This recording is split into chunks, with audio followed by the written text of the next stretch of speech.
Hey everybody, welcome back to Star Flag Media Gaming. Today we're going to be talking about the biggest lie in gaming history. Everything you think you know about gaming, innovation is backwards. The companies you praise didn't invent the future. They inherited it, rebranded it, and convinced you that they did. The industry has been lying about that ever since. This isn't nostalgia, this isn't fanboyism, this is how the winners rewrote history. Gamers are taught one rule: innovate and you win.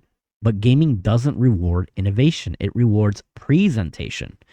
Ideas appear first as experiments and then they disappear, and sometimes they come back with better marketing and a bigger logo. And that's not failure, that's just the pipeline. Once you recognize it, most breakthroughs start looking suspiciously familiar. Nintendo, for example, right? They're the unpaid architect. They don't chase power, they chase interaction. They prototype ideas as toys, not products. They teach players how the mechanics feel, and then the rest of the industry looks at it and they monetize it.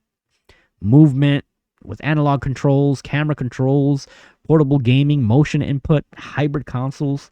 Nintendo builds the language of play and everyone else writes novels on top of it.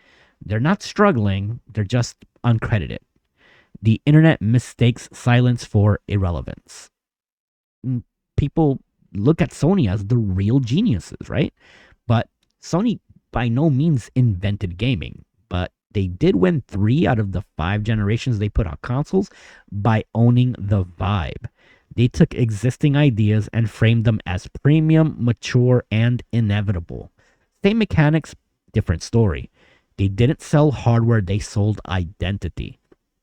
And once that identity stuck, every borrowed idea retroactively became innovation.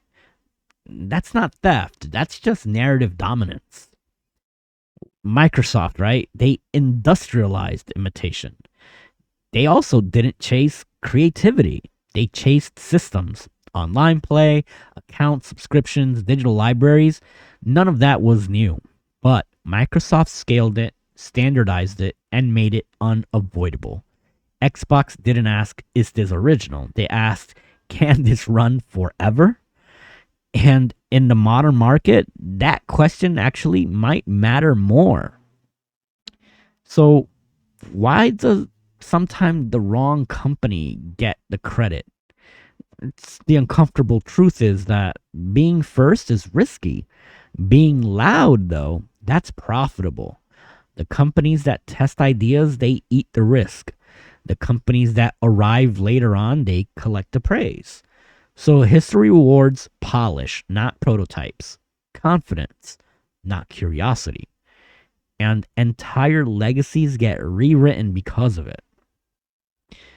This lie trained the industry badly, and it's why gaming feels stale now.